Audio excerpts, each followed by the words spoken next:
Welcome back to the Stay Broke podcast. Today's episode features James J.D. Broderick, the inspiring owner-operator of JB's Pool Care in Franklinton, North Carolina. A once promising collegiate baseball star at West Virginia State University, JD's trajectory shifted after a serious car accident and a rotator cuff injury cut short his athletic career. Showing resilience, he pivoted from a career as a recreational therapist working compassionately with Alzheimer's and dementia patients to managing a swim school where he oversaw a 60,000-gallon pool, taught life-saving skills, and served as a certified lifeguard instructor. When the pandemic shuttered the swim school, JD and his wife seized a bold opportunity, selling their home and investing a stimulus check into launching JB's Pool Care. They hit the road, working long, hot days, building from just a few friends' pools to managing 75 to 100 during the busy seasons, with roughly 50 in the off-season. His dedication to cleanliness, reliability, and the client experience earned him the respect in the industry, including the Green to Clean Champion recognition from Pool Pro in 2024 and a prestigious spot on Pool Pro's 30 under 40 list. JD's vision doesn't stop there. He dreams of opening a pool supply store offering water testing services and educating both clients and fellow professionals. He remains deeply grounded in his faith, family, and a desire to build lifelong memories for the families he serves. There's a lot to unpack today, from overcoming adversity and unexpected career shifts to building a business rooted in values over vanity and channeling a collegiate athlete's drive into pursuing excellence in service. Stick around to the end. This is going to be a powerful one. From the field to the future, tell us about your time as a collegiate baseball player at WVSU. What dreams and goals did you have before the accident? So it actually started a little bit before that. I actually, going into high school, I wasn't always the best student, but I excelled very deeply in sports. Like sports, I was a really good football player. I was a really good baseball player. I was actually probably a better football player than I was baseball, but towards the end of my high school career, I accumulated quite a bit of concussions. So after those kind of situations, they weren't really considered concussions back in the day, right? They were just kind of like stingers or shake it off or those kind of things. Later down the road, while I was at school, I went to a community college up in New Jersey. And from there, that's when a lot of the baseball aspirations came around. Getting into school was a little hard, SATs, GPA, all that kind of stuff. From a very beginning age, like I kind of dealt with learning disabilities with some of those concussions going through school. I was struggling with things like reading comprehension and just kind of really understanding what I was doing a lot of times there. I didn't really have those problems early on, but once I started getting hit in the head, and especially, everything kind of started getting a little bit more difficult to manage. But that didn't stop me. I mean, I had aspirations to play sports. Sports is what I loved. It's what I knew. I trained for it. I lived it. I loved it. You know, from the age of, goodness gracious, my dad has pictures of me when I was like 2 years old out in the snow in upstate New York, like hitting baseballs, like making them pull me outside just to play, you know? And so going and playing was my passion, you know? That was definitely, I saw my future in that. People told me that I had a future in that. So there's a point when in certain areas, it's a little in the NCAA and collegiate aspect, you go to a junior college, you're eligible for the draft each year, and then you can go to another 4-year school if you don't get selected. In baseball, unlike other sports, if you go to a big time 4-year school, you can't get drafted until your junior and senior year. So I opted to go to the junior college route, coming straight out of college instead of going to some of the nice Division I schools up north in New York, but I really didn't want to be in New York. Baseball was in North Carolina, baseball was down south, baseball was anywhere but the 3 months we were able to play up north, right? So needless to say, once I went to that junior college, that's when a lot of the things started to change within the sport.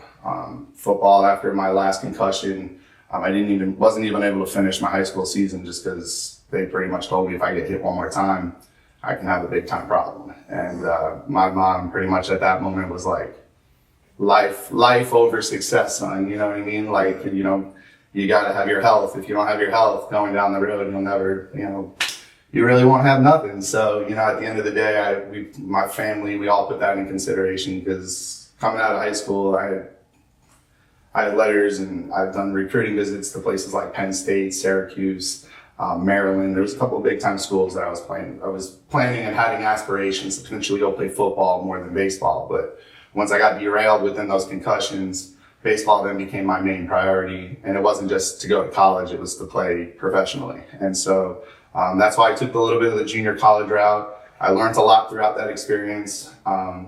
Became one of the best pitchers in the junior college circuit. I was the 8th best pitcher in the nation at one point. Had a lot of prestigious awards.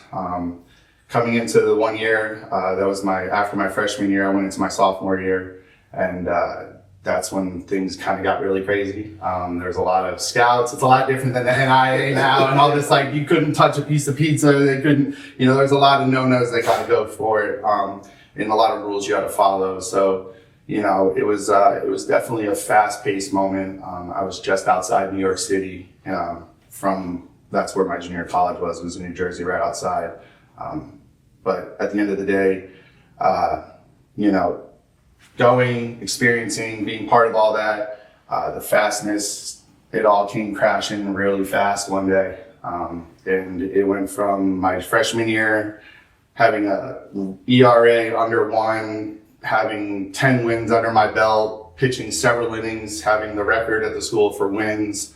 There was a lot of positive things that were happening. And then it was just one day in January 19th actually. And I was on my way to practice. We had 5 a.m.s. And oh goodness, gives me chills sometimes. Now you're good. I was on my way to practice, and I came around a turn, and it was snowing that day before. Just took it like any other day, right? Like, we've been done this 100 times before. We had apartments, we didn't have campuses, we didn't have places to stay, so we stayed off campus. I was on my way to practice, and I hit a patch of ice, and my car ran, like, it went off the side, hit a guardrail, and then as I was kind of oversteering to come back, a Jeep hit me head on, and pretty much shattered my tibia, shattered my fibia. I had basically a large laceration on my leg, on my thigh, all the way down to the bone. Numerous stitches, numerous staples. I had a metal rod in my leg from the kneecap down to the ankle.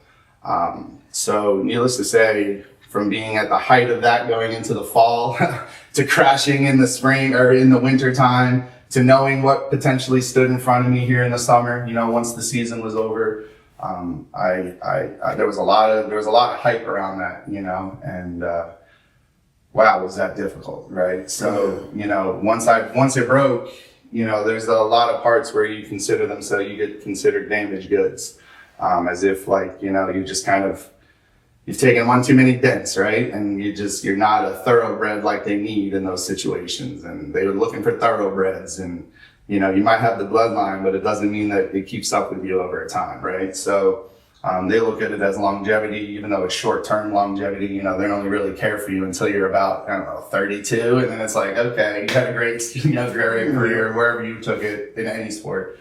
But at the end of the day, once I got into that car accident, a lot of questions were asked. My faith, my spirit, all those things were definitely put into question. What I wanted to do with my life, because at that point I went from not just talking to pro scouts and meeting big time D1 schools. It came to a point of more, am I gonna walk again? Am I gonna, like, at one point, once I got into the car accident, I remember going in and begging the surgeon, just like, whatever you need to do, you need to keep my leg attached to my body. And that was the exact thing I said to the man, because I knew what I had planned, and you didn't hurt my right arm, and that was what I did. I pitched. So I was a good pitcher, and that was my claim to fame. And, I just looked at him and I said, you have no idea what you're dealing with. Like, I need you to save this leg, because at that point, even though you're going through this stuff, once you start expanding and people start talking to you in those kind of realms, like, you don't just think about yourself, you think about your family, you think about, not really, your friends, yes, but it's more your family.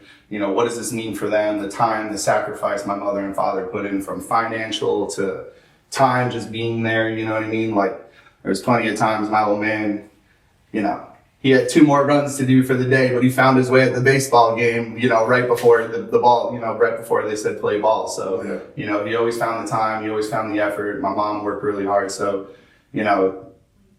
I think about them, and I think about that was what I think about most of the time. But after that was said, like after the surgery, I kind of couldn't do much about it. I was in the hospital, and I pretty much made a vow to myself, like, you're going to get it back up and you're going to do this again. It doesn't matter what the hell it takes. You just get up and you keep moving, because that's the way it's meant to be, right?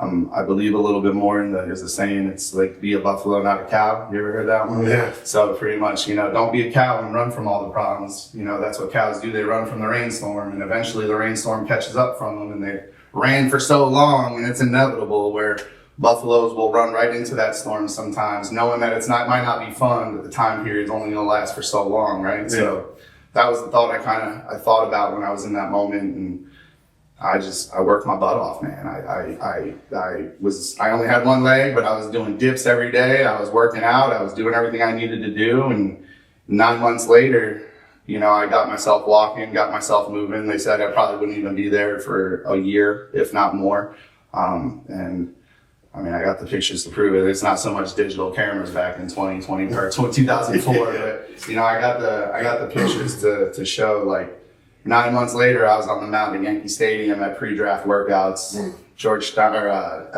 that point it was Brian Cashman. We were all standing there, and they didn't care about my leg. They just made sure my arm was right. So needless to say, during the rehab process, unfortunately, teared my rotator cuff. So once that happened, you want to talk about where I thought this story was just going to plummet from there. It just kind of seemed to get worse. And then I had to go, I was working out, and I was doing military press, and I just went up one time, came down, and then I went back up and just hurt. And then I had a couple of tryouts prior to that.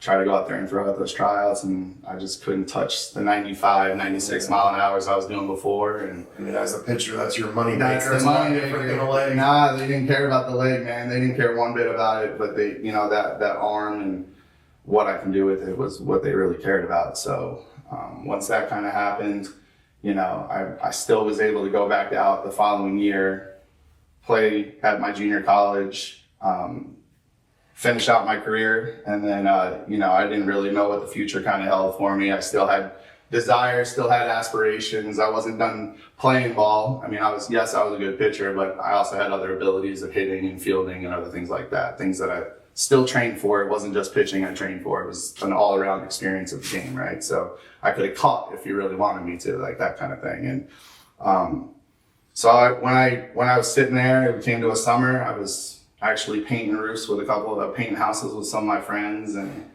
I was sitting there and I was like, man, I don't know what I'm gonna do. I remember even telling my buddy, like, I don't know what the hell I'm gonna do. Like, I just finished junior college with a liberal arts degree. I'm not even sure that really means anything at this moment. The school paid for me because of scholarships, so that was grateful, but I didn't know what I was gonna do. And I just remember getting a phone call from a guy named Cal Bailey, from West Virginia State.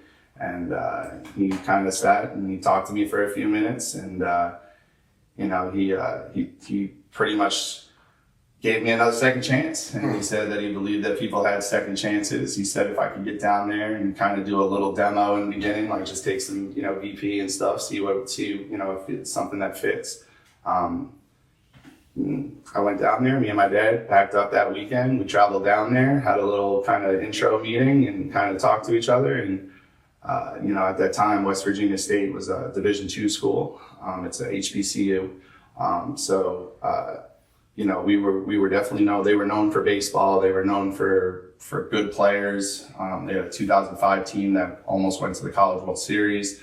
That's a big deal in any sport. You know what I mean? Like, you see it on television, it's like, oh yeah, no, it's a big deal. It's like 300 schools, you know what I mean? That's played for that stuff. So I went there, and I played ball there. I was a 2-time All-American there. One time was as an outfielder, the other time was a DH.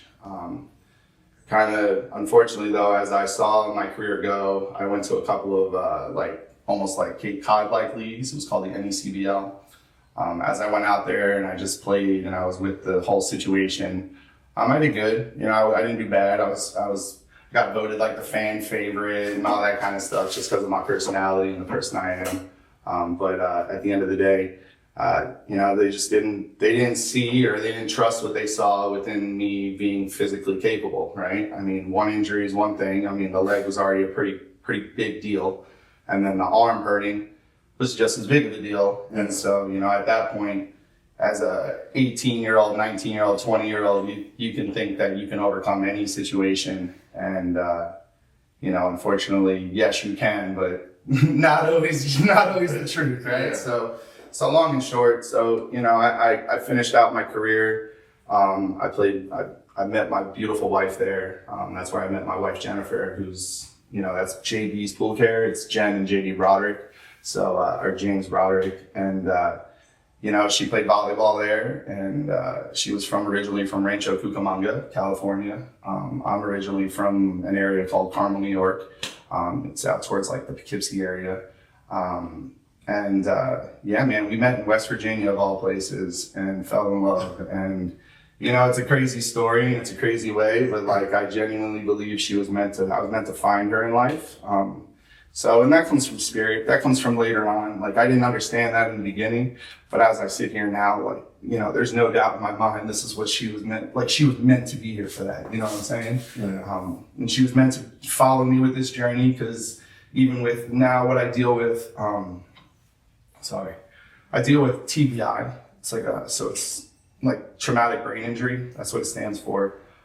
Basically, after the car accident, it really kind of just shook a lot of things loose in my head.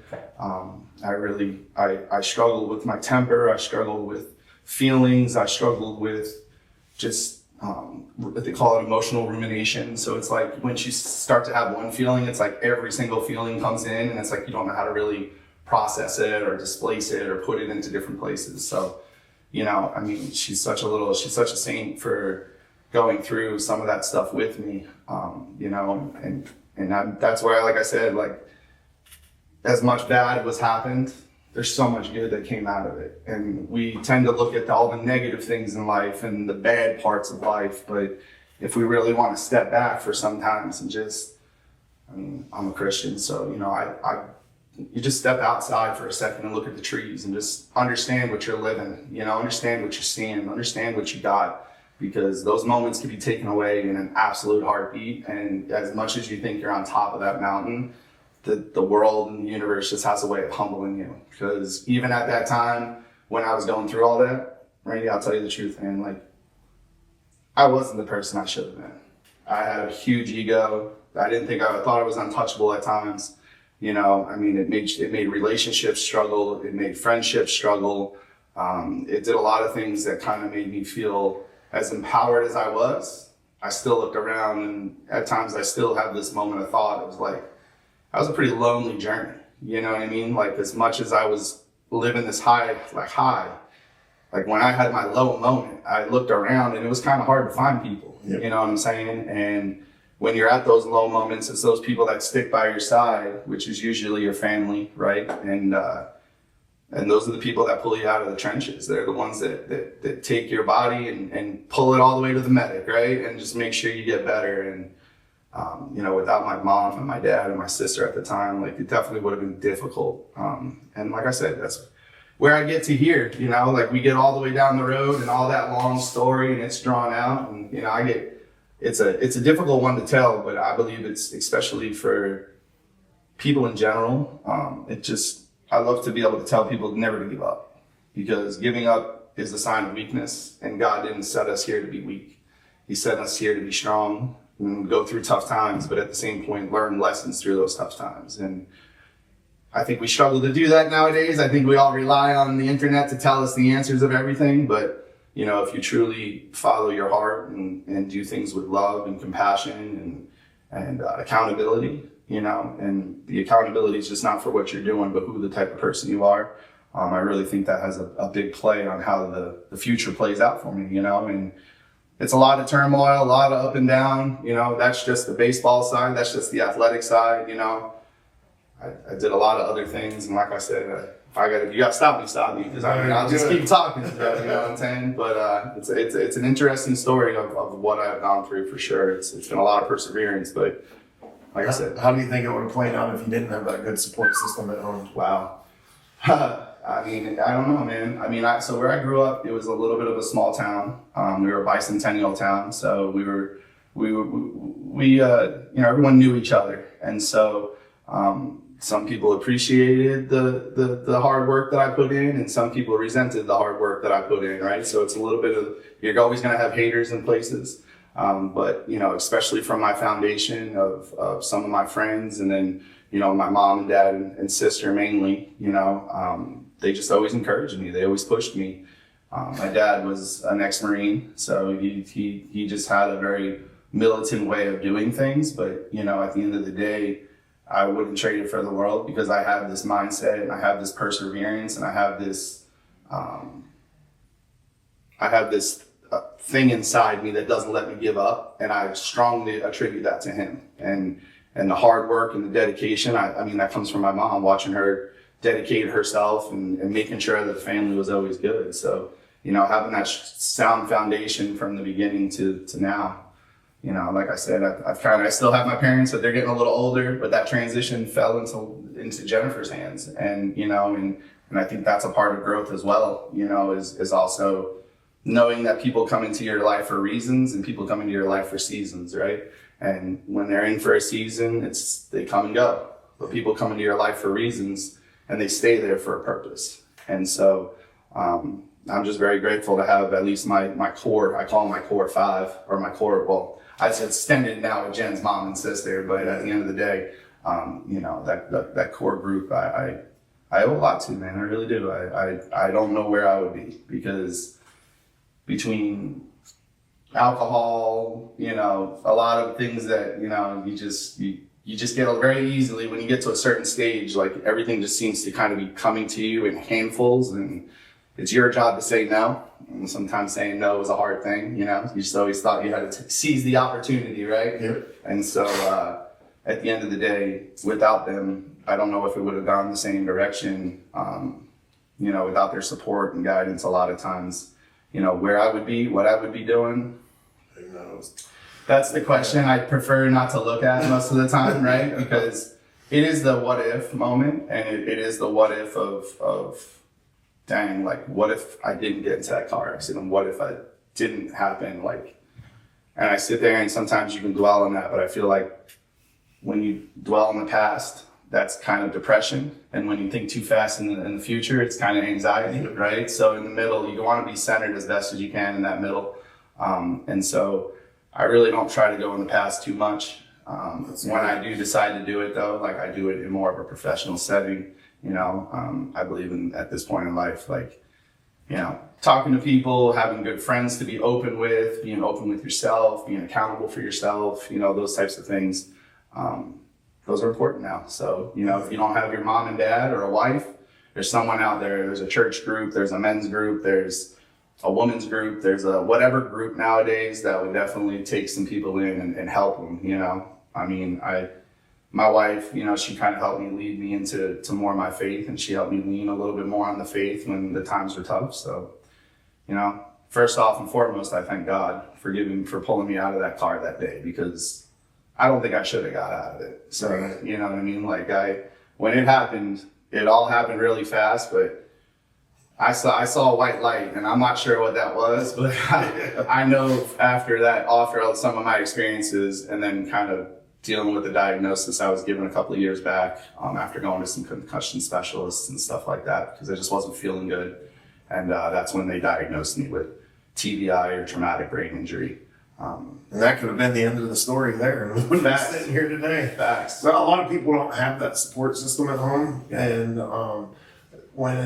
they don't know when to stop, and they'll keep chasing, trying to find their way back to the top. Mm-hmm. You get put on that pedestal, and it's hard to settle back down. And they don't have people to tell them, hey, let's try and look at another path here. And it ends up turning into failure after failure, right? Do you remember that moment where you're like, all right, baseball as a pro is done, it's time to pick something else? Yeah, I do. It was a sad day. it was kind of, after everything was all said and done, I tried to go to a couple of independent tryouts, and you know, they had some open tryouts, some that I was invited to, and there got to be that one part where I went to the last tryout, and I kind of looked at them, and they didn't have my 40 time. They took our money at the front, and then just kind of like acted like we got to just be some kids and play on the field. And for some of us, that wasn't the case. So at that moment, you know, I was having a really good tryout, and a lot of people were pretty thrilled about me. But when I asked them a couple of questions about, you know, do you have my times, all this, they didn't have anything, right? So they couldn't find my paperwork, they couldn't find any of my stuff. So I pretty much at that point kind of told them to kick rocks. And at that time, even though I told them to kick rocks, I was really kind of telling my career it's over, and I was kind of kicking rocks within that space. And so when that day came, I definitely felt really empty and really just displaced. I mean, sports and baseball at that point at 24, 25 years old was all I really knew. So, you know, feeling that confusion of like, what's next, like that lasted for a while. I mean, there's some days I still sit here and say, this isn't what I was meant to do. Like I was meant to, you know, help people and be here for people and have a kind heart. And I just don't think the story ends here with pool care. Like, I think there's bigger things for me out there. But once again, that came from faith. So that came from a lot of me just, you know, 5 years ago, finding out why I was feeling the way I was feeling, and now understanding it and almost kind of trying to harness it in a sense where it's like, this isn't going to be my crutch. If anything, this is going to be the climb up to the top of the mountain again. But I've had to come with a lot of accountability for myself, for my actions, for my pasts, accountability to myself for the future. I think that's a huge thing in anything you do. You have to not only be accountable for your past good things, but you also have to be accountable for those bad things. And when you can finally come to accountability for yourself, I think that's when you can be open, and I think people start to trust you a little bit more, you know, when you're being honest and being real. So at that time, I didn't really know what to do. But at that point after school, I pretty much said to myself, I don't want to go back to New York. I don't want to. I just don't have I didn't want to go back up there. I enjoyed West Virginia, but the economy wasn't the best there at the time. You can go which way you want at this point, right? But at the end of the day, so once I moved there, and me and Jennifer kind of made a commitment to each other that we were going to make it happen. And she didn't really want to go back to California. I didn't really want to go back to New York. We were mid-20s and in love, and we were like, no matter what it takes, we're just going to figure it out. And that's exactly what I did. I ran my life off of love. And it was probably at the time in my life, probably the most uncertain thing because of all the experiences I've had with a lot of people telling me words and not really, you know, kind of lying. I mean, there's a lot of deception out in business, right? I mean, I'm sure you do. You see plenty of it. There's plenty of people, the talkers, but they're not the walkers. And, you know, so at that point, this love and this feeling I had for this girl at the time that over trumped any kind of fear I had, because I knew with her by my side, I would make it work. And no matter what I do, no matter what happens, she's going to have my back. And I felt like that from day one, from the first time I gave her a kiss on a balcony. You know what I mean? Like the first time any of that kind of stuff happened, I just knew that that no matter what the problems had, and it goes back to your support, right? But like I said, for those that struggle to have support, faith is always your biggest supporter, and you have to be your biggest supporter. You don't have to be egotistical, but you have to tell yourself you're worthy. You know what I mean? Because that means something. And I genuinely believe that's how I ran what I did after that. You know, I worked at a nursing home. I graduated college. Yep. So I had a degree in recreation, at the time, recreational therapy. And then I had the liberal arts degree from the junior college. The liberal arts didn't really mean anything. But the recreational therapy got me into a couple of places. So I kind of started off from playing professional baseball, or trying to, and hitting a pinnacle of my life, to sitting here with Alzheimer's and dementia patients who don't even remember their name, but have a massive amounts of past and wisdom that they just can't share anymore. And wow, what a reality check, right? Like I said, my journey feels like it's been led, not had. Like I feel like someone's pushed me down these roads, because I went from the top of the mountain to see what it looks like on the other end of that mountain. Yeah. And My first day, my first day I was at the place, I didn't really know what to expect. I kind of, like I said, baseball player, parties, has fun, all the kind of good things. And then you're in this situation and it can make you real sad real quick. And the first day I remember just sitting there and I'm reading the newspaper and doing like a coffee and news type of segment in the morning time with some of them, which they loved. And there was a lady that just came wandering down the hallway and she threw her dirty diaper right on the table. And I said, okay, reality check, you know what I mean? Like, this is, I'm in real life now, like, I gotta wake up. So at the end of the day, I found real compassion there. I found real love there. And I found a lot of people that needed love, but didn't get love. And that was the part where, I really kind of felt like I had something special because I made those people feel loved and they were in some of the worst situations I've ever seen some people in, and granted they're older, but that doesn't mean they're not living, right? They're not thinking, they're not feeling. And my job as a recreational therapist was basically granted there was non-pharmaceutical interventions to help them bring back senses, memories, things like that, right? But when you're in that kind of stage, you're just really, your mind's gone, but your body's still wandering. And that was just a wild thing for me because of what I'm experiencing, my TBI, all the things, to go through that and to see that was very humbling. So was that like an opportunity for you to figure out who JD is, or was that a distraction where you get to help fix other people? I think in the beginning it was definitely the second. I think it was a distraction. I was able to displace a lot of those things onto other people. Just not many people helped me get to where I was besides my family. There's a lot of, my dad used to call it the crabs in the bucket, that when you put 100 crabs in a bucket, even if one crab's trying to get out, there's 20 other crabs trying to pull them back into that bucket because you can't have, that's just the way it is, right? Survival of the fittest. And so when I sat there and had that moment, that was probably definitely that was probably the biggest wake up call was in those moments, you know what I mean? So it's kind of tough.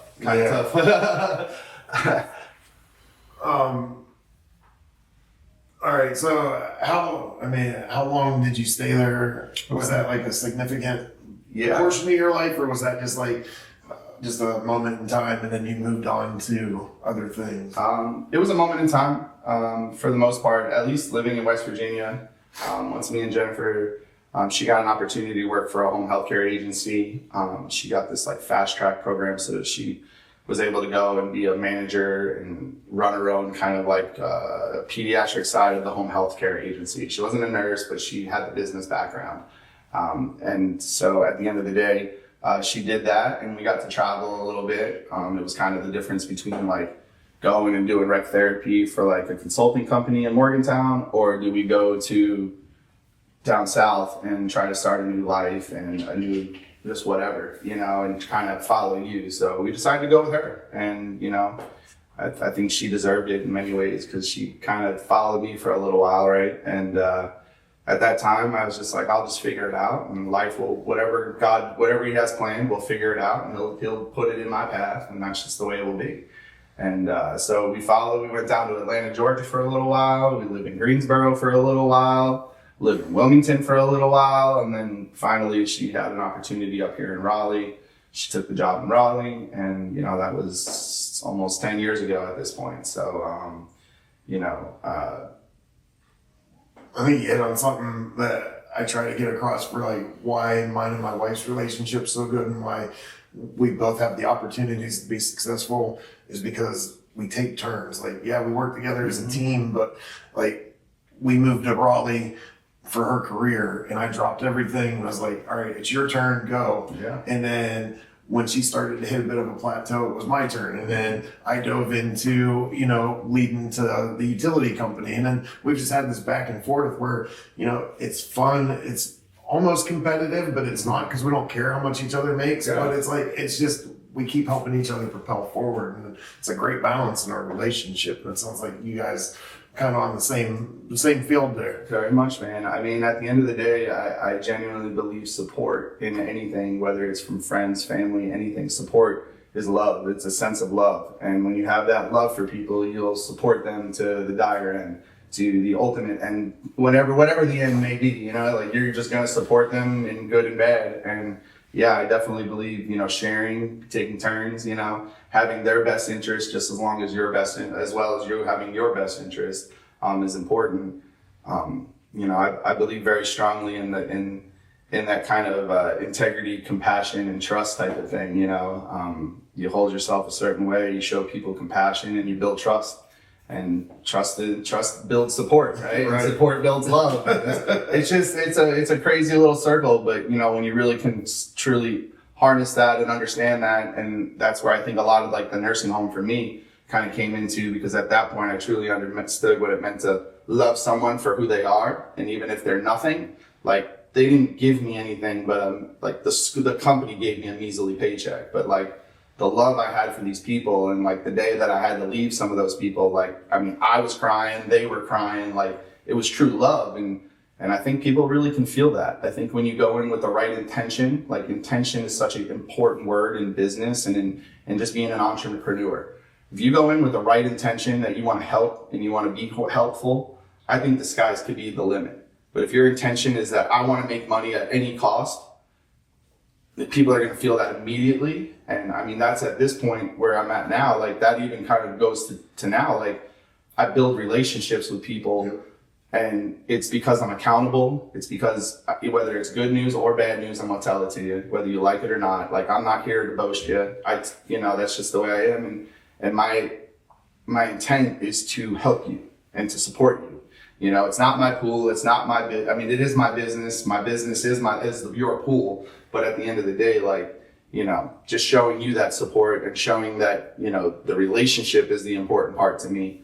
It helps you in many aspects, man. Even if something bad goes wrong, you'll look at me different than knowing like, oh, he just wants my money and he's going to tell me another pump needs to be had. Nah, man. Like, I'd rather show you that I'm going to be there, and I'll call you 15 times to make sure your problem's taken care of, because I'm going to build that relationship with you, not just the dollars going back and forth. Right. And as a small business owner, your relationships, I think, are the most important. As you kind of touched on in the beginning, that's how I built my business. I mean, that's how I got to this position, So that nursing home was definitely a Kickstarter, but as we moved and as we came, I worked at a couple more nursing homes. Wasn't a big fan of that. I mean, not that I wasn't a big fan, just, it was the drive. I was living in Raleigh, going all the way to Durham every day, and it was all in the traffic for $11 an hour. And, I was making peanuts doing some of the work, and it didn't really work out. So,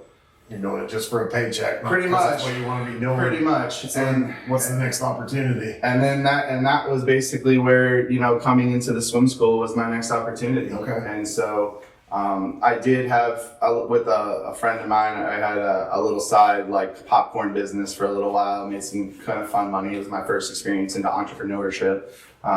Think it didn't work out, but it is what it is. That's life, right? Like sometimes it's a good decision and sometimes it's a bad decision, but you just got to live with the decision. If you learn from it, that's it. And that's it. And that's what made me learn to today of owning my own business is just the importance of loyalty and commitment to each other and being there for each other. So before that though, I was at the swim school and I was taking care of the swim school. I helped it open.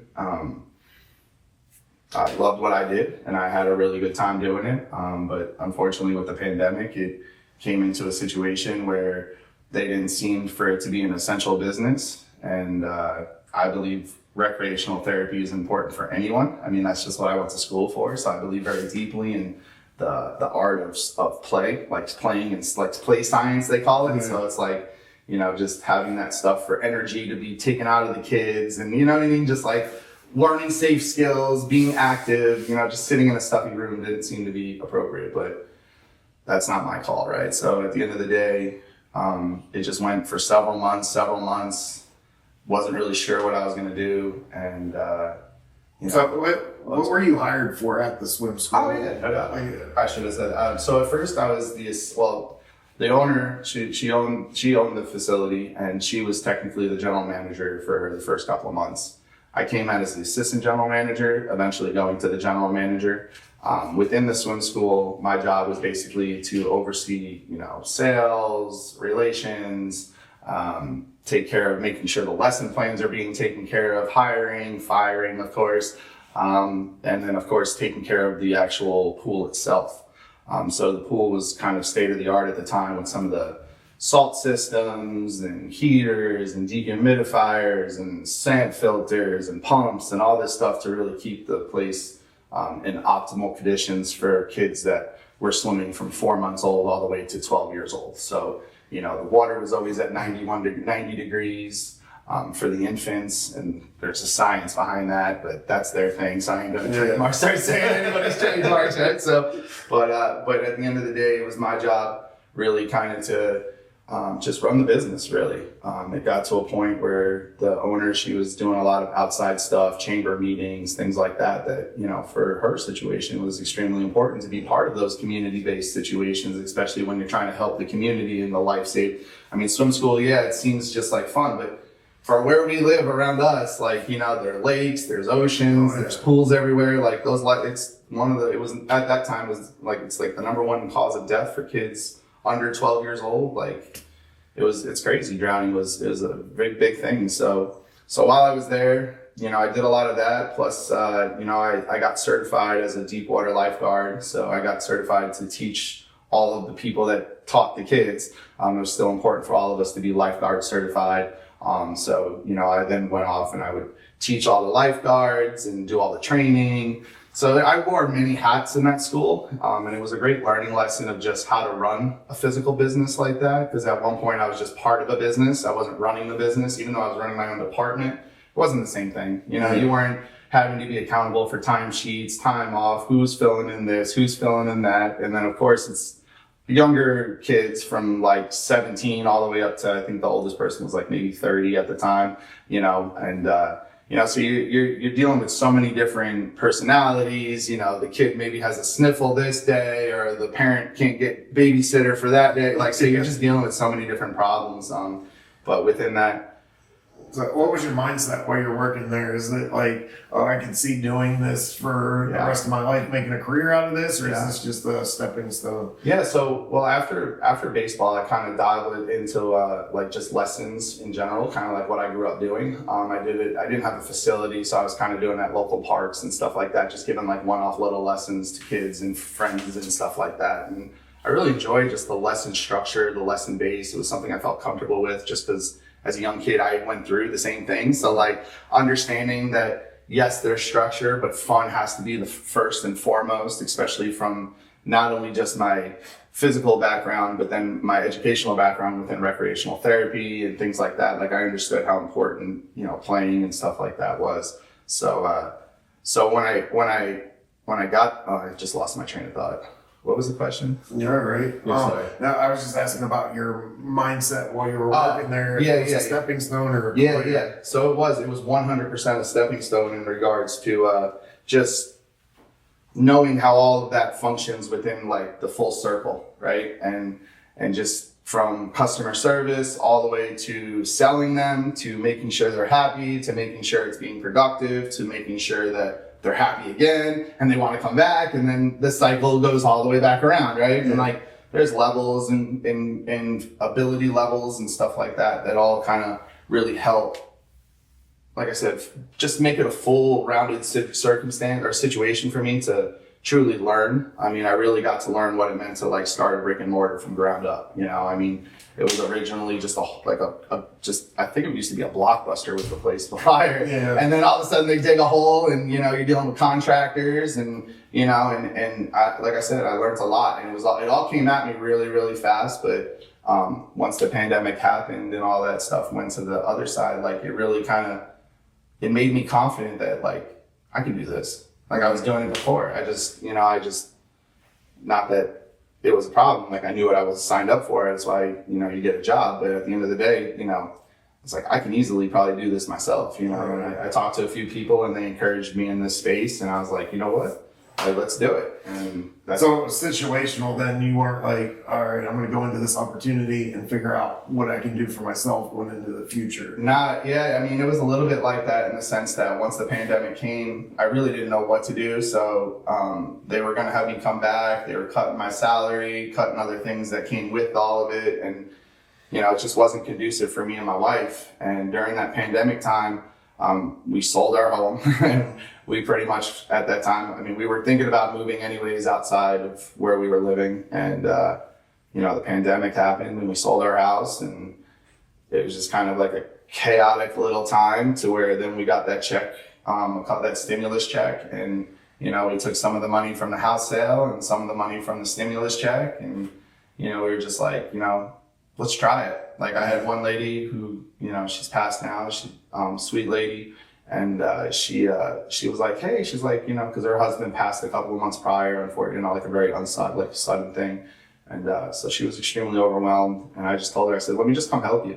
Like, I don't want nothing from you. Just let me come help you and see if I can do this. Because, like, I don't have the opportunity to work on too many, like, $70,000, $100,000 pools. Like, you know what I mean? Like, it was a pretty expensive pool. And she's like, at this point, she's like, I don't know what to do. So anything you do is better than what I know to do.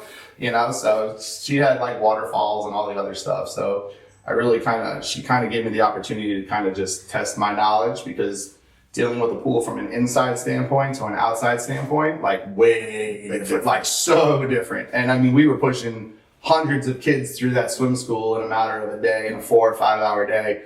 And I mean, I could keep that pool really easily clean, but we have one rainstorm here in the evening. Like, you know what I mean? The difference. You're controlling the elements in one, and then you're not subject to the elements. Exactly. Very much so. Very much so. So, that's kind of how it led me into where I am now. So, even those moments that I had back then, learning from her, from the space, and from her being the individual owner, giving me the opportunity to really kind of piggyback on her and watch. I mean, not many people get the opportunity to really watch something like that grow from bottom to top, making cold calls, calling people, just asking for stuff. Like, I mean, I hit every single little point of it, from being a cashier, doing sales, like doing this, doing promotions, going to all these little events in Wake Forest, the Christmas parades and this parade and when you were in it, like, you were in it. And I mean, that was where I learned a lot of that integrity, compassion, and trust. That's where that was one of the swim school alone. That was one of their main mottos, was integrity, compassion, and trust. So,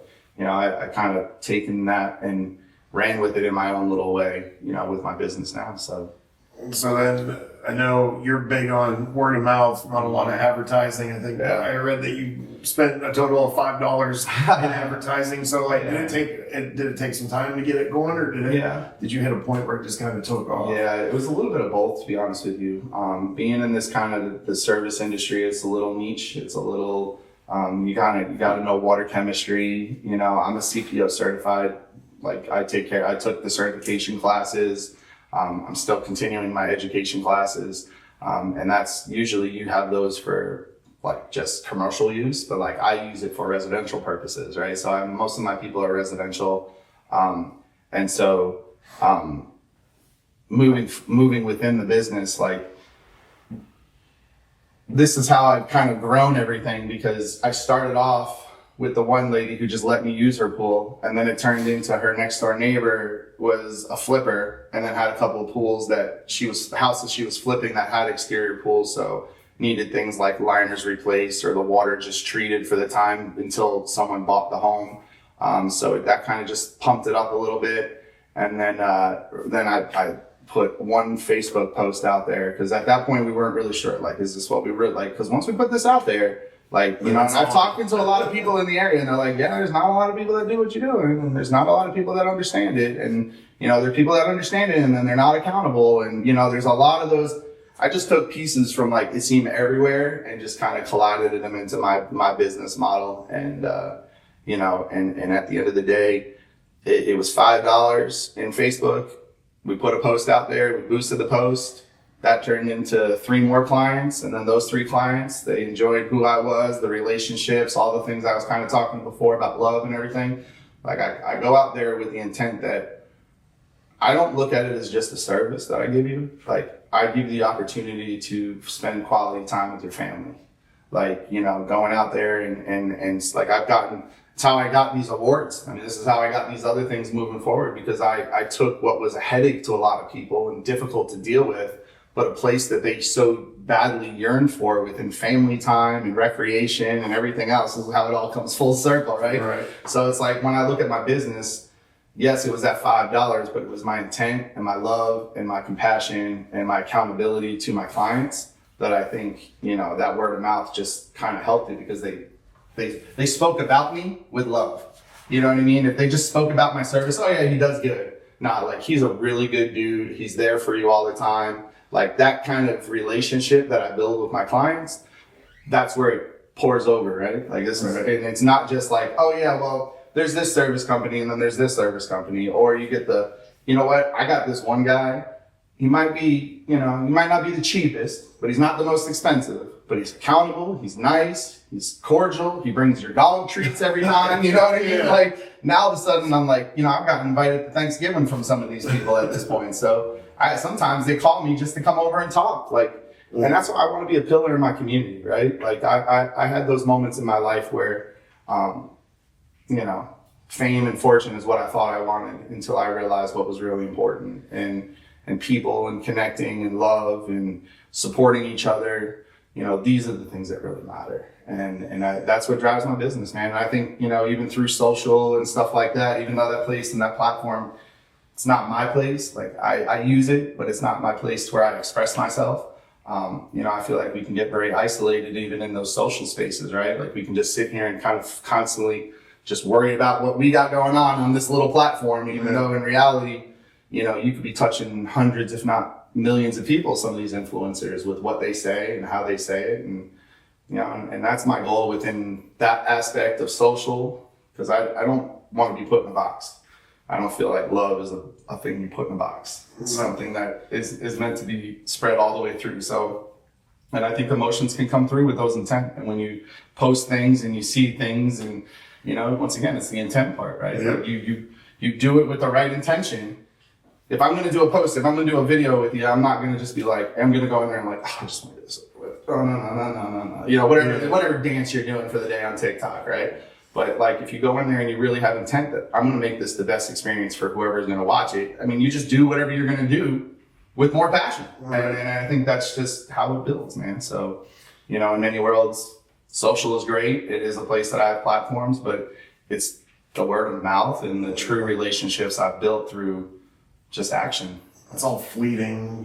It's something more sustainable. Facts. Right? Facts. So, you intentionally kept your business small, and I think it's just you and your wife, and then I've seen your parents helping you, and maybe some friends helping you. Correct. Like, talk about that decision to stay small. Yeah, so in the beginning, obviously I didn't really know what we were getting ourselves into. So when we first started going out, I was going all the way out to Wendell. I was going all the way out to different places, an hour away, just to clean the pool. And, it just got to be a point where I didn't really foresee myself putting other people into that situation. I was still kind of figuring it out. So at the time, once I started kind of narrowing my scope, so like at first, like, it was very broad, just where I was going and where I would be willing to go to. And now as it's grown, I'm able to kind of shrink it a little bit more and more. So as I was able to shrink it, I started bringing in some like family friends, some college kids, high school kids, things for seasonal work. And it worked good, but you have to know so much within water chemistry, just proper alkalinity, calcium levels, salt levels. What does it mean if you see this stain? What does this mean? Like, there's a lot of chemistry that is involved in not just taking care of a pool, but I believe I take care of water, not take care of your pool. Because if you take care of the water, you take care of the pool. It's just that little trickle effect. So, so teaching kids how to just scrub a pool and stuff like that's cool, but they have other dreams, they have other aspirations. Yeah. It's not the easiest job in the world. Like, it is manual labor. You are out there in the heat, things like that. So, it got to be a point where I tried to hire a few people. Accountability just didn't seem to be as strong as I really needed it to be at the time, especially when I'm only working really, like, I work all year round, but like, to have other employees, like, there's really only like an 8 to 9 month period that I really can push, you know what I'm saying? And until it's closings and things like that. So, so mom and dad would come out there and help me. They're getting a little older, so I do it because they're both retired at this point. And so, it's just something fun for them to come and get out, be with their son, kind of be with me. So, I love having them out there. You've talked to them before. Like, my dad and my mom will talk for days. Most of the time they'll just hold the pole and talk, but love you guys. But, at the end of the day, but it's the part of the family aspect, right? When you see my parents come out there and see what they are, what I'm giving you isn't BS. And, right. And there's a point of that, that's my values. That's where I grew up. It's not, I'm not just putting on a show for you guys. This is what you see is what you get with me. And, so having those employees and having mom and dad come out and help me, having some friends that might be in a transition period of life, like, it's just been nice to be able to give them opportunity. I don't think this is going to be I don't think I'm going to do this solo forever. I mean, that's kind of what you were talking about, where my aspirations here moving forward, having a pool store, helping people with their problems, and then having maybe a crew of people that can help them do the problem, because the reality in this space, especially, is more education and it's knowledge. It's a knowledge-based thing. Anybody can really scrub their pool, but what does it mean when my pool gets cloudy? Why does that come with a reaction? Those are the parts where, I'm a 40-year-old guy now. I know that's still somewhat young in some parts of life, but, as I also look at a longevity standpoint, I try not to go too far, right? Because that's the anxiousness of life. But at the end of the day, I try to go only so far where it's like, okay, let's have a realistic 3-year goal. Let's have a realistic 5-year goal. Let's have a realistic 10-year goal. Not something like I want a Lambo by 6 years from now because my business is making $1 million. Like, I want that. I would love that. But at the end of the day, that's not a realistic goal. Expanding my business is a realistic goal. How do I take this little nugget that I had and turn it into this giant boulder? And that's kind of what I'm trying to do, in a sense of, a lot of the things I believe in is the education aspect of what I do. And so I do a thing called pool school. So opening it up to possibly down the road do CPO classes for other people that need to be CPO certified for local community pools and stuff like that. Because anybody that should be doing your community pool should be CPO certified. That's a disclaimer I have to say. Residential stuff, that's not, it's just a nice little caveat to be able to say you're CPO certified. But if you know how to work on those big time pools, these other small pools aren't really that big of a deal. So with that being said, having them help me and doing this by myself has been nice. I've seen challenges of how to have employees can be difficult within, like I said, accountability. You say you're going to show up. I need you to show up. Like, I can't close all these pools. I can't have 8 pools to close and you're calling me at 6 o'clock in the morning saying, hey bro, I can't make it. That's not cool for me. Like, that's not going to work for me. So, having that accountability, but I believe strongly too, like, where I have had these other people come work for me. Not so much my parents, because, dad's VA and things like that. So I don't give him money because he just comes out sometimes and more, like I said, you see him, he sits on a chair and more just talks to everybody. So keeps moving, gets around the house. Exactly. So at the end of the day, I believe strongly in paying my employees, and as much as I try to make a good margin, like, giving back is just as important. And I've seen you just took that whole crew out to the mountains, which is like, that's the stuff I believe in, right? Like, sometimes as business owners, we can't always give you financial money just because there's the ebbs and flows of our life and our government that make us not be able to do all that, right? Taxes, insurance, there's a lot of back end. But when you can give people those experiences and show them the love, show them the compassion, like, even just watching the one video I saw with it, like, you can feel the love all of them had, from the kids all the way up to the grown-ups. Like, it was just, you really felt that kind of camaraderie, and, and I believe in that. So, when I do have people that work for me, like, lunch is on me. I'm paying you a good amount of money to come here and be working with me for 4 or 5 hours a day. Like, I'm not going to give you my whole kick the boodle, right? But I can understand, like, for the time period, I'm going to make it worth your time. I'll pay you for an 8-hour day. It might be $12, $13, but I'm going to pay you for the 8 hours, even if we only work 4. You get what I'm saying? So, like, I'm still kind of helping you out. Like, I'm still giving you an 8-hour day in a sense. You can do it one way or another, paying more money for less out, whatever you want to say, but I make it sound way better when I say I'm giving you more money for less time, right?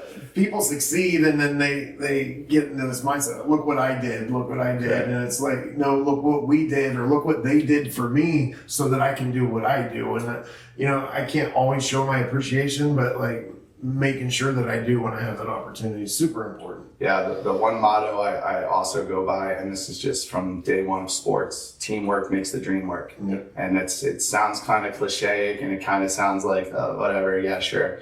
But from the true essence of playing a sport, baseball is a game where you need all 9 guys on the field to work together. And there's days me and teammates didn't see eye to eye.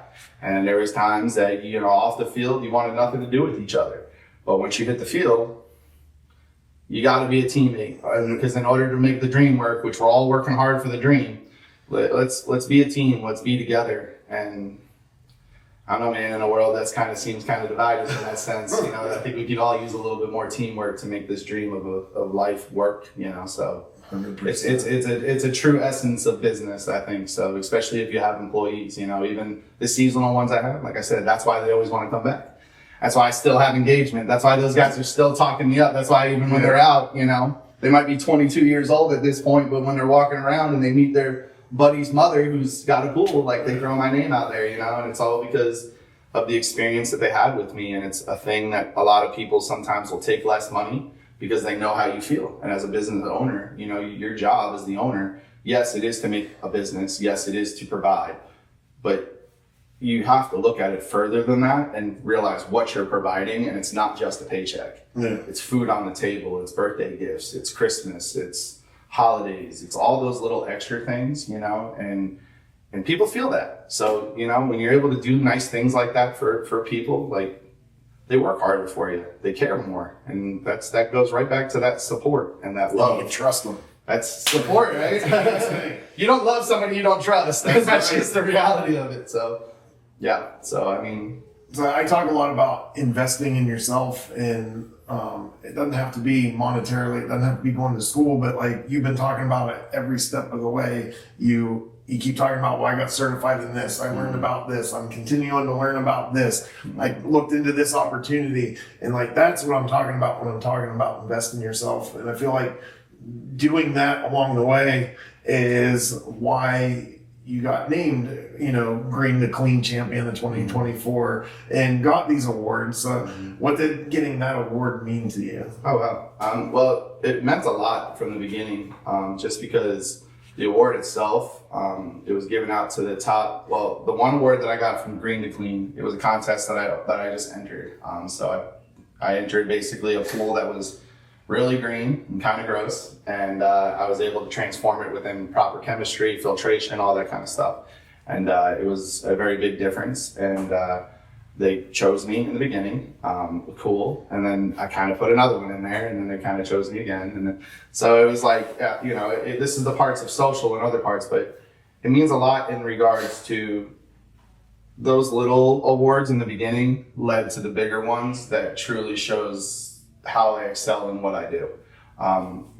They were just little like wins, like, does anyone really care about me, the pool guy? Like, does anyone care? Like, I didn't even care, you know what I'm saying? So like at that point, and then when I won, it was like, oh shoot, like I won. And then I did it again, and then they had then they had all of a sudden the 40 under or 30 under 40. So they took 15 people from the US and 15 males, 15 females, and all under 40 years old, all based off of like recommendations, social media, a couple of different factors. It goes into like the size of people, I guess. It was the whole questionnaire, and then they only needed, I guess, a couple of people to like. I only needed one nomination, but I had like something like 46 nominations. Oh, wow. To a point where they were basically like, "Yeah, okay, we're good. I think just tell everyone to chill," And it was more in the sense of each one of them was like a heartfelt letter, like I said. And that's meant something to me. Like, the awards mean something to me, but like people understanding my intent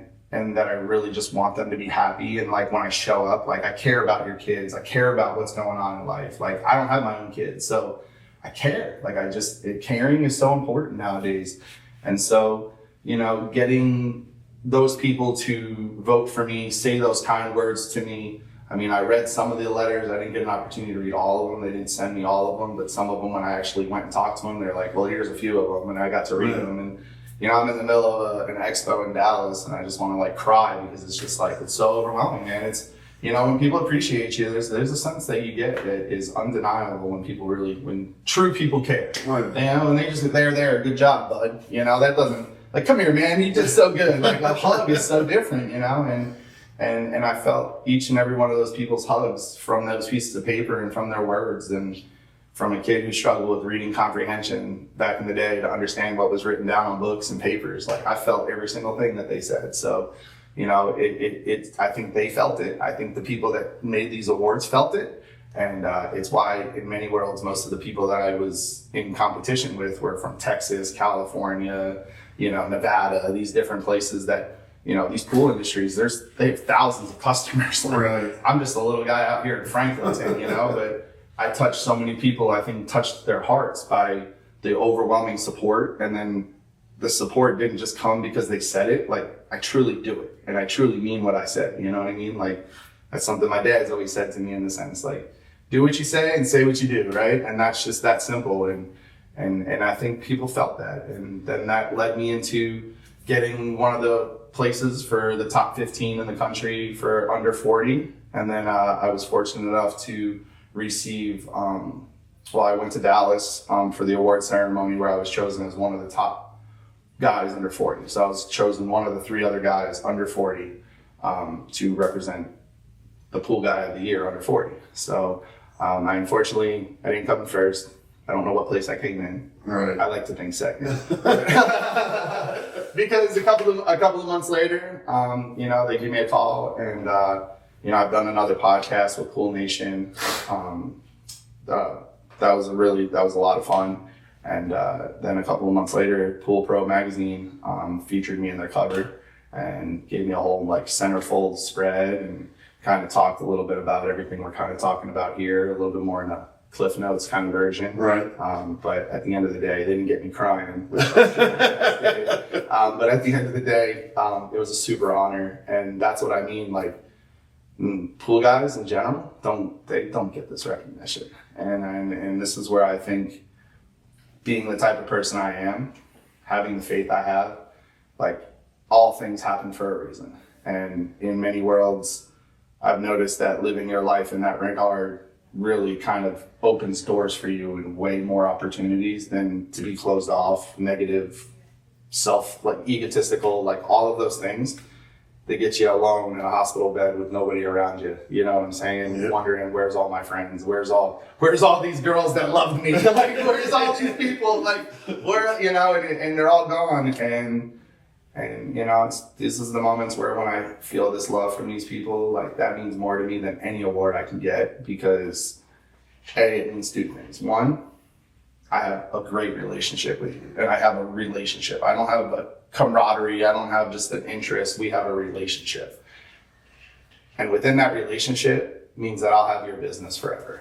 And so, yes, the relationship's important, but having where I don't have to worry, you won't question, if I go to a pool store and I say I'm opening up a pool store, majority of these people are going to come buy their chemicals and, hopefully use the services that are provided, or install some above ground pools for them that need to be, that they want, those types of things, because of just the commitment, the people I surround myself with. And the awards, obviously, it just it's the solid thing on the table that lets you know I do good, but it's the things you can't see, which is those recommendations from those people. And that meant way more to me than the award itself. It really did. I have the plaque in my house, but it just doesn't, So would you say it was more of a personal achievement or a business achievement, or is that the same thing? I think at this point, because I'm an individual, and I'm a small business individual entrepreneur, I think they kind of fall under the same thing.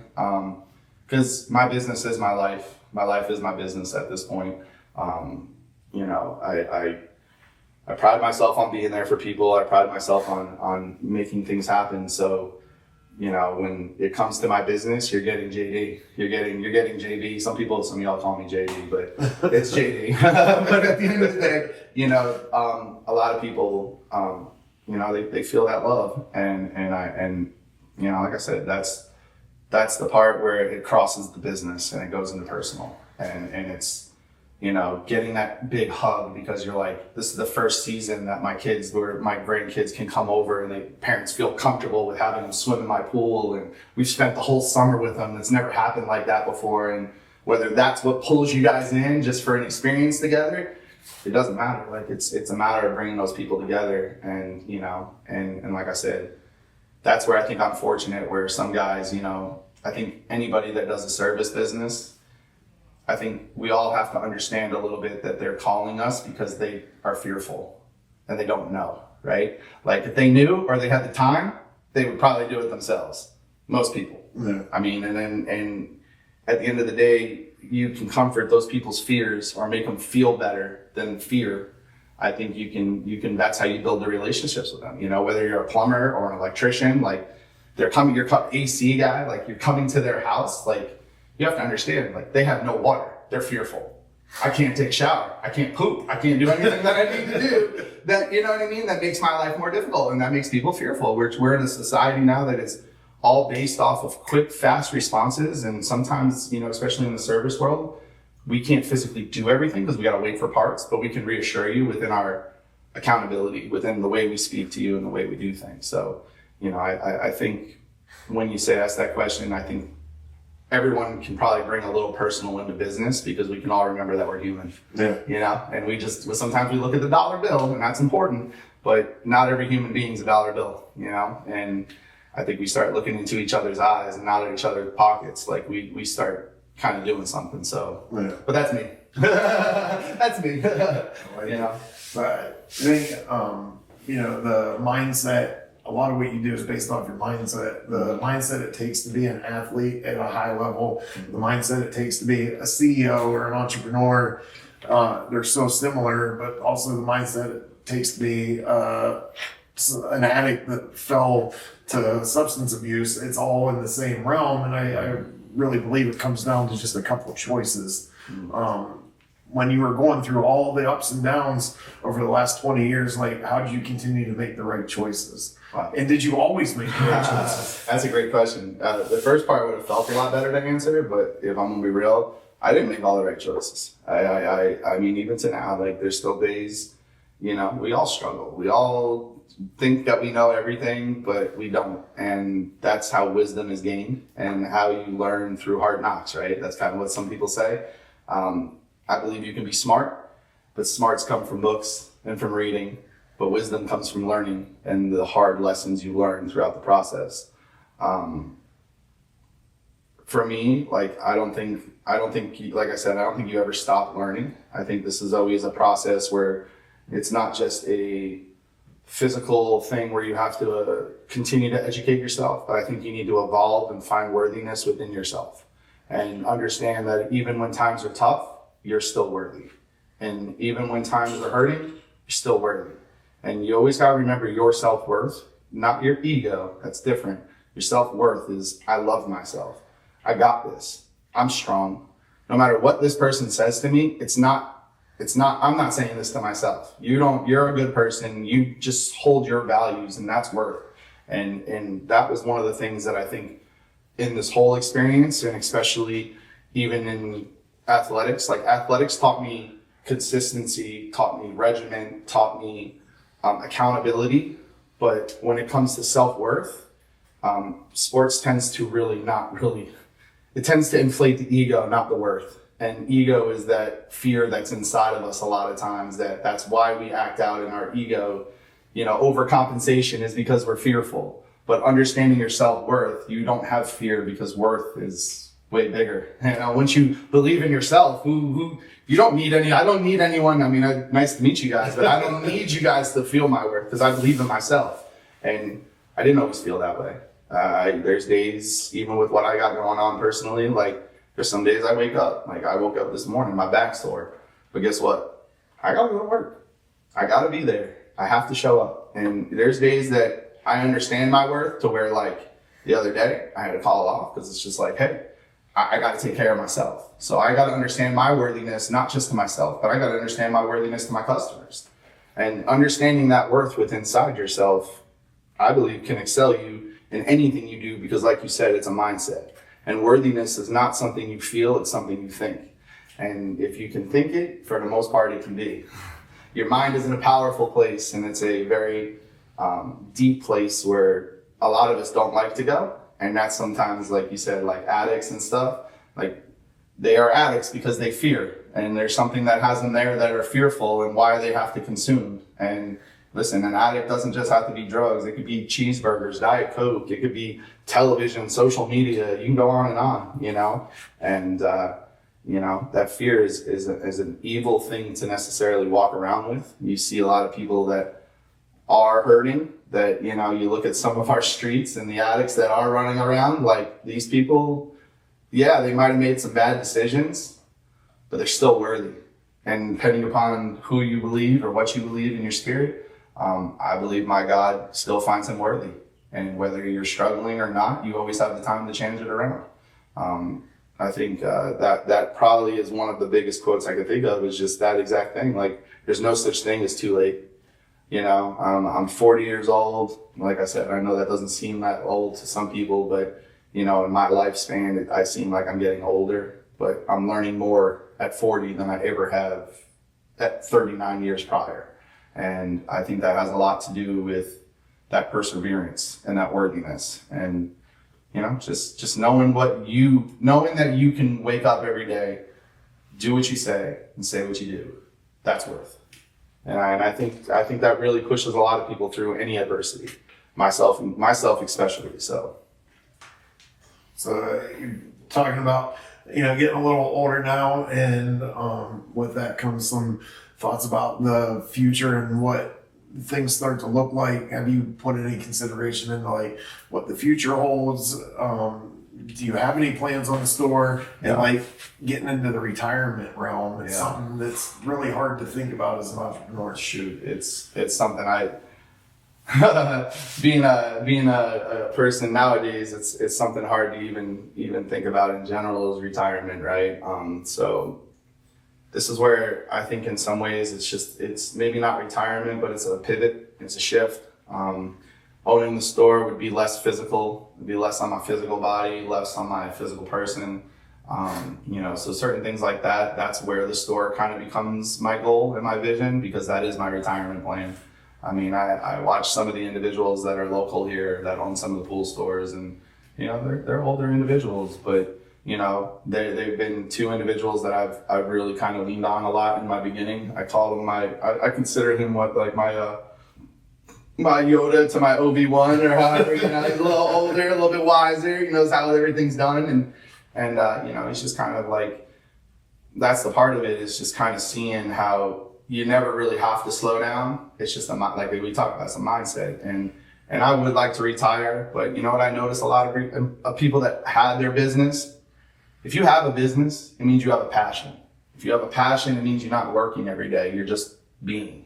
And when you can have the time to be, and you can have those moments, you don't work. And so, you know, I enjoy my interactions with people, the physical outside stuff. Yeah, it's a little tough, you know, but the interactions, the joy, all those kind of things, like that's the parts where, you know, I don't know if retirement is ever truly in the future. You know, the pool care business is something that I hold dear and true to my heart, but it's really the entrepreneurial spirit that I have. So I have the ideas and some goals for some other businesses that might come here in the near future, you know, to our local area. But, you know, at the end of the day, you know, just kind of trying to figure out how to expand and make it easier every day, right? Whether that's with a new piece of equipment that might make my life easier, and not have to work so hard. Like, it's all about how you evolve. And I think evolving as a business owner and not just doing the same old stuff every single time, because I think we can all get in a routine.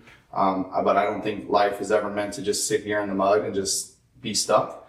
I think we're all have to figure out a way to get out of the mud and keep walking, because if you're not evolving, you're not living, I don't think. So, I mean, in a wild way. So like, even just from my business standpoint, like my next stage of involvement is literally probably the store. I mean, like I said, I do a lot of the maintenance, the stuff, like, you know, the liner changes. I do a lot of the education. I do a thing called pool school with people, homeowners, like where I come to your house and educate. Gets like 2 hours of my time that, you know, you pay for it like a regular class, but I'll teach you from start to finish on those DIYers. And there's tons of you dudes out there and ladies but more of you dudes, you know, they want to just do it themselves and they think they got it until all of a sudden they don't got it. And then when I have to come and be like, well, it's going to cost this much money to fix this. They're like, what? It's like, it's why I have my weekly fees, and then it's like the O fee, like that all of a sudden, you know, that's what you pay for. But, you know, like I said, it's the evolution of the situation, you know, getting the business, getting the potential pool store up, and then from there, just, you know, putting in some above ground pools, you know, having a couple of guys, a little crew that does that. And then that's just another extension of the business. And like I said, I don't think retirement's ever truly in the future, but making things easier on my physical being, especially just at least for my life, that's the most important, because the interaction with people means so much to me. Just the communication and just being involved in the community. You know, like I go and I help take care of a community pool that's in Franklinton. I don't charge anything. I want people to be happy in the community. I want them to be safe. I want them to feel good. You know, it's a growing community with growing people. Like, this is all just part of it. So, you know, who knows? I like to think the pool business is going to be that store, but like I said, I think that there's a little bit more meant for my situation and just some of the visions I see for our local area moving forward. So. Maintaining a purpose. That's it, man. That's truthfully, I think that's the biggest thing of life, is just always to make sure you have a purpose, right? Like, if you always feel purposeful, you always have a reason. And that's important, I think. I think we all struggle to find purpose. And I think purpose can be something as small as just helping someone guide them to the right place to go. You know, that could just be your purpose. It's just being a guide. And then there's other people in the world. Your purpose is to influence and to really connect. And you know, and I don't think I'm an influencer, but I definitely don't think I'm just a guide. I think I'm kind of somewhere in the middle, and you know, I hope to help people in that regard. So it's kind of what I do now. I'm kind of the middleman. If you had somebody that was going through a situation and having a forced huge pivot or decision in their life, what's the one piece of advice that you could give them? I guess the biggest thing would be.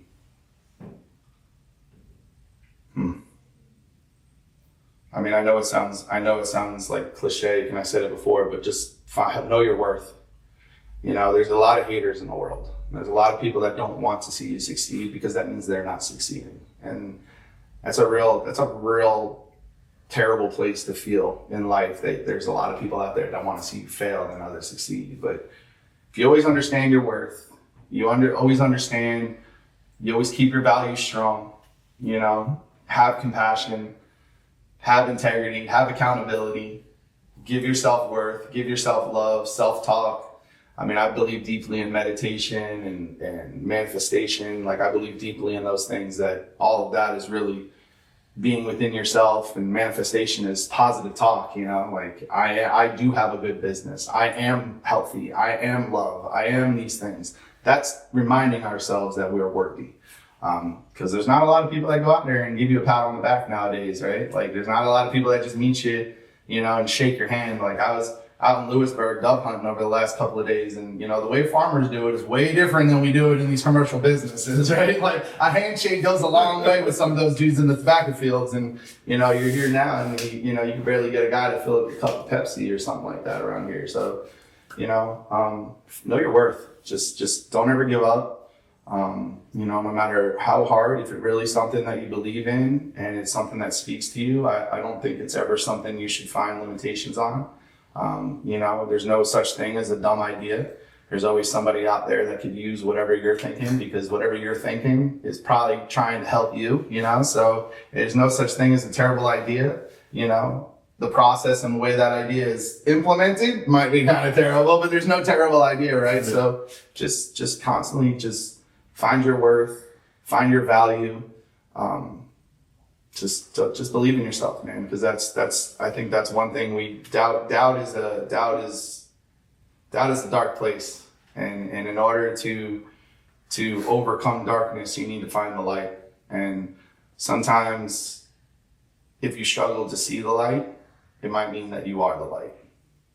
So in a dark room, you know what I'm saying? So you're in a dark room and it looks dark around there. You might be the light that's lighting up other people's room. And it just might be dark to you because you don't realize you have that power, you have that ability. But, You know, if you see a light in others, then attach yourself to that light, because no one wants to be in the darkness. So just keep working, keep loving.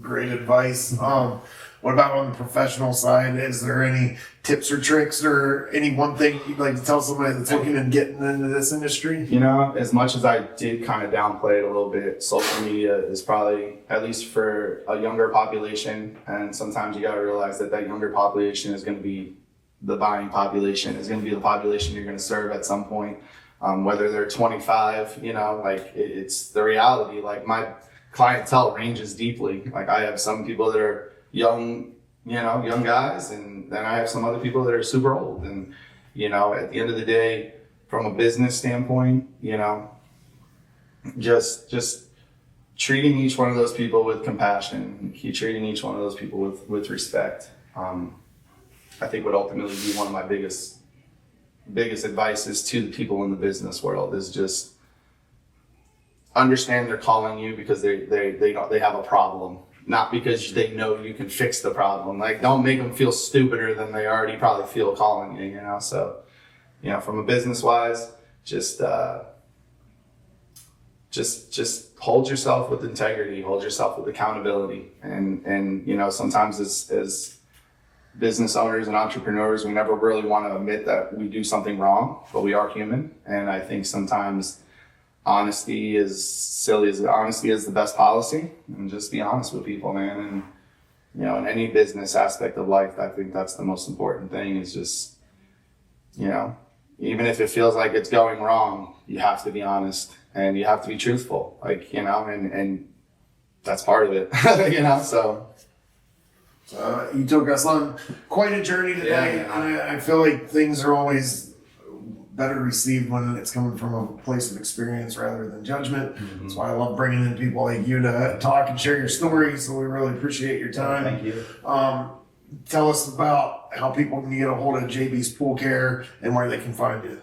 Social media, JB's Pool Care. Right now, unfortunately, I got my phone's been hacked, so the business phone calls more goes through my wife's number. But for the most part, JB's Pool Care, LLC, on Facebook, Instagram, Twitter, or TikTok, excuse me, not Twitter. But you know, yeah, that's pretty much where you can find me. I mean, right now it's hard to give you a phone number just because we're in that. I have to go to my phone, so literally it's a little chaotic. But whoever had my phone number prior, bro, pay your bills. Pay your bills, please. I can't take it anymore. I did with the same thing. I've had the same number for freaking, I don't even know, 15 years, and I still get collection calls on it. And that's the hard part, because, like, you know, like, I get a lot of, like, random numbers, so I save regular clients, but when you get that random number, it's like, oh, as a business owner, you want to pick up, right? And then you pick up, and it's like, do you want to extend your home warranty? And I'm like, no, dude. Like, so, but yeah, I greatly appreciate it, man. Thank you for having me come in, and, you know, I mean, it really was what you got going here is cool. I mean, it's like giving local people and local businesses a platform to talk, especially small business owners like myself.